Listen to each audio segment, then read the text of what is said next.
All right, we have already established that your brain is a drama queen. It instantly fears the worst. It makes mountains out of molehills. It sees a flea and magnifies it into a Tyrannosaurus Rex. And I call this the twisted mind effect.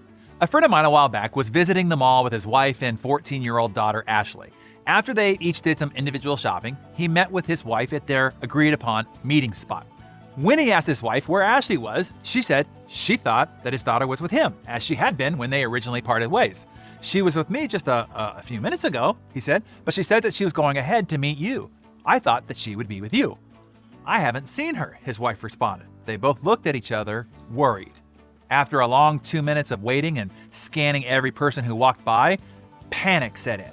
The father took off running, retracing every step that they had taken in the last hour. The mother asked every shopper that she saw if they had seen a girl of her daughter's description, as they both looked frantically for their daughter. Visions of abduction and child predators flooded their minds. Within 10 minutes, they had 3 store security guards and a team of 4 mall cops huddled to begin a full-scale Ashley hunt. Mom was crying, Dad was yelling. Moments later, Ashley bounded up cheerfully to the group with a brace-filled smile. "Hey, what's going on?"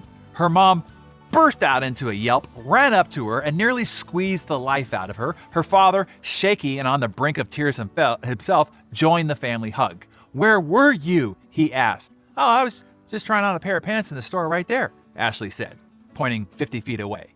In a span of 12 minutes, the minds of the mother and father magnified the reality of their daughter being just a few minutes tardy into projections of her being abducted, molested, and murdered.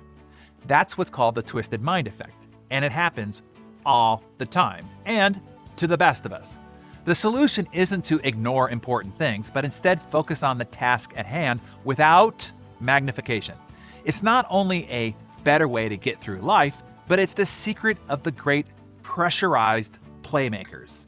When Michael Jordan was about to get the ball to take the winning shot, he wasn't thinking about the outcome or how this shot would define the season, the championship, the SportsCenter highlight reel, his career, and legacy. He was only thinking about taking the shot, one he has taken 1,000,000 times. When Tiger Woods, back when his mind was right, was standing over the final putt on the 18th green of the Masters on Sunday, he wasn't thinking about how this one stroke could be the $500,000 difference between victory and second place. He's not thinking of his major win competition with Jack Nicklaus, and he was not thinking about the several $1,000,000 spike this one putt would generate in endorsement deals. He's only thinking about the task. That one putt, a stroke he has made 1,000,000 times.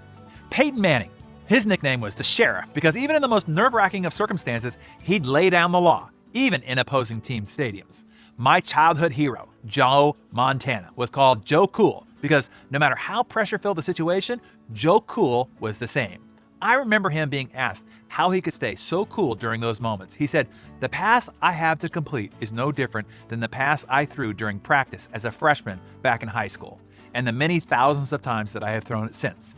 That is a focus on the task, not the circumstance, nor the outcome." The same rules apply to you in moments when anxiety closes in. You too can become a pressurized playmaker. Just focus on the task at hand only.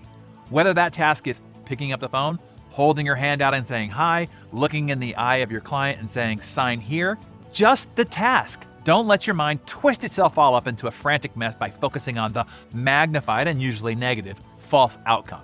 So, what are the 3 tasks, the ones that make you fearful, that you need to perform today? And in our next session, I will share the granddaddy of all mechanisms to conquer fear once and for all.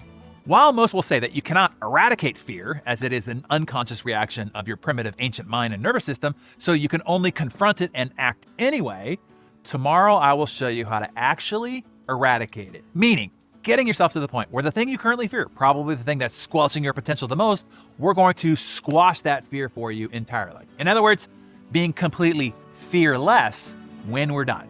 I'll see you in the next session for that.